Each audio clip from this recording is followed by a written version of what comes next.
Yun guys, labas ng airport. No? Ito pala. Yan yung Cathay Pacific. Yan na.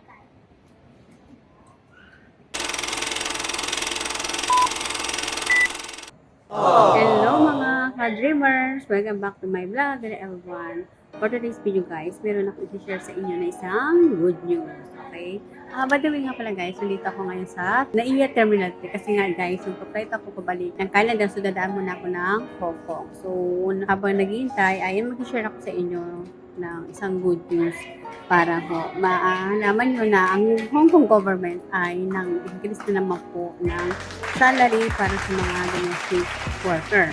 Based po ito sa DMW, sila po ang nag-announce nito na ang mga foreign domestic workers ay magkakaroon na po ulit ng dagdag sahod.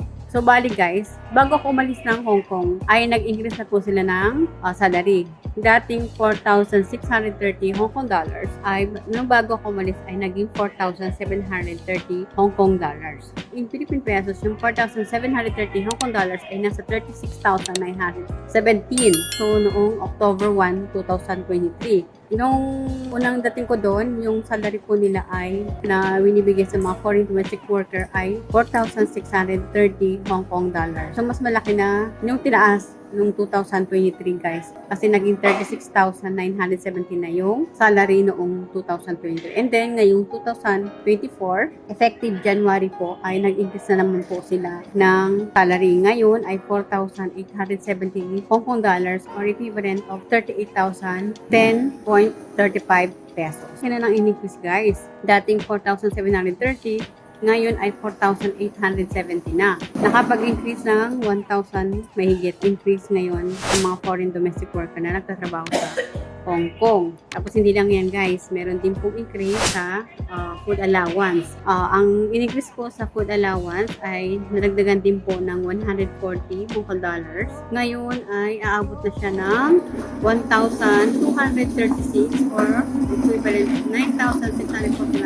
9,649.98 sa Philippine peso. Diba guys, ang laki na. From noong 2023 ay 1,196 food allowance. 9,334.78 pesos yung food allowance noong 2023. So ngayon, 2024 ay 4,870 Hong Kong dollars plus 1,236 sa pagkain. Ang laki na ng in-increase ng sahod sa mga foreign domestic workers sa Hong Kong. Mas maganda nga nito guys kung pati yung food allowance ay ibibigay ng employer, at least makakadagdag din po ng budget or padala sa Pilipinas kung ang food allowance ay ika-cash ng employer. Pero karamihan naman po sa mga employer sa Hong Kong ay hindi po sila nagbibigay ng food allowance na cash. Okay, kung ano yung pagkain nila, yun na po ang kainin ng mga helper nila. Kasi kami guys, buo talaga binibigay sa amin ng employer namin, salary plus food allowance. Kami nang bahala bumili ng mga pagkain namin. And then, hindi lang yan guys kasi libre kami sa bigas, libre kami sa mga condiments. So, malaking tipid na rin kasi hindi kami bumili ng bigas kasi nga libre. Kami na lang po ang nag-diet na kumain ng kanin kasi nga walang problema sa kanin. Kasi limited yung stock namin. Talagang sinusupplyan talaga kami ng bigas, mga noodles, ganyan guys, kung ano yung matripan niya bilhin sa online. Meron din kami, minsan box-box pa guys yung binibigay sa amin ng mga noodles eh. Ano naman yung employer namin, hindi naman siya kuripot. Nag-share naman siya sa amin ng mga noodles. Tapos yun, swerte namin kasi nga, libre kanin, di ba? So, laki ng tipid namin kasi hindi na kami bibili ng bigas. Kung sino po yung nagpirma ng kontrata noong September 30, 2023 at sila po ay eligible na makakuha ng increase.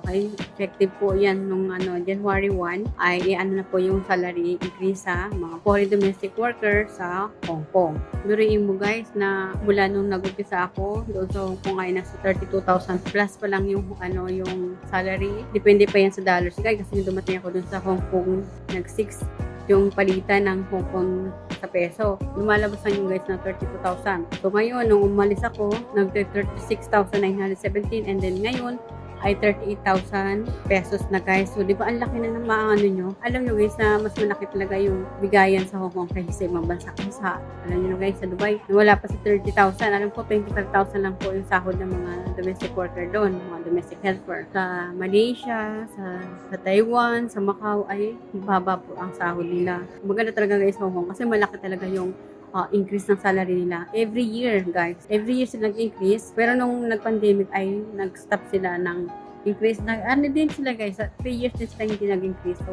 noong 2023, ayun nga, naka-experience na rin ako ng increase plus pagkain. Ganda talaga, guys, kasi ang laki na po ng sahod po sa Hong Kong. Tapos alam niyo ba guys, nasabi ng BMW na mula daw August 2023 ay nakapag-deploy na po sila ng 196,364 OFW sa Hong Kong. Tapos ngayon, estimated nila ngayong papasok na ngayong January, ano sila ng mga 40,000 foreign domestic worker na ma-deploy po sa Hong Kong. So, di ba guys, sino bang aayos sa Hong Kong guys? Kasi yung laki ng sahod. Hindi mo ito makakuha sa isang sa bansang Macau, sa bansang Singapore, UAE, ganitong kalaking sahod na 38,000 pesos. Inana ko ngayon guys yung friend ko na mag-apply sa Hong Kong kasi problema ay hindi nga po siya allowed. Hindi na po siya pwede kasi nga yung age niya ay over-age na siya. Pero kung ex-abroad siya ay pwede po sana siya. Nung time na yun ay 42 pa lang siya. Ngayon ay 44 na siya. So hindi na po talaga siya pwede mag-Hong Kong. Gustuhin man niya guys na mag-Hong Kong ay kaso over-age na siya. Kung gusto niyo po magtrabaho sa Hong Kong, kung nasa 39, 38, 37, huwag niyo na pong paabutin guys na madagdagan yung edad niyo. Habang bata pa po kayo ay mag-try na po kayo mag-Hong Kong. Apply na po kayo sa agency namin. Legit po yun, hindi po yun scam. Madali na po sila mag-process ngayon. Siguro mga 3 to 4 months guys, pwede na kayo makarating ng Canada. So ngayon pa lang guys, mag-gather na kayo ng mga documents. Apply na po kayo sa agency ng mga legit na accredited ng PUA para hindi po kayo maloko. Iyan ko lang sa inyo guys na inform ko lang kayo na wala pong processing fee ang mga agency. Yung agency namin sa Manila, Malate. Alam ko guys, marami namang agency pupuntang Hong Kong na hindi po sila naghihingi ng processing fee. Ang kailangan nyo ng pagdaanan ay mag-training talaga kayo. Yun lang, medyo pricey. So, kailangan nyo mag-budget ng 30,000 para sa training, para sa domestic worker. So, kailangan nyo talaga yun guys, na mayroon kayong NC2 para makakuha kayo ng Certificate of Employment kapag kayo aalis po ng Philippines. Kasi po, yun po ang kailangan ay OEC. So, yun po ang requirements ng PUA na undergo kayo ng training para ma-issuean kayo ng OEC. So, huwag nyo nang guys sayangin yung panahon. Kung kayo ay nagbabalak na mag-abroad, pupunta Middle East, o sino try nyo na lang po mag-Hong Kong. Kasi po, malaki na po yung sahod, pati food allowance ay malaki.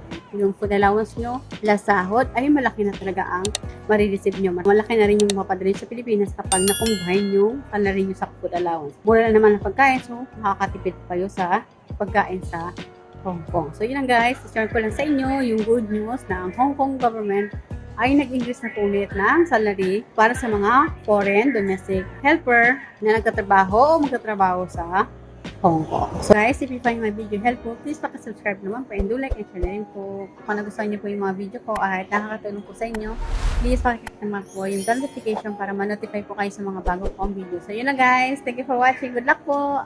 God bless us all!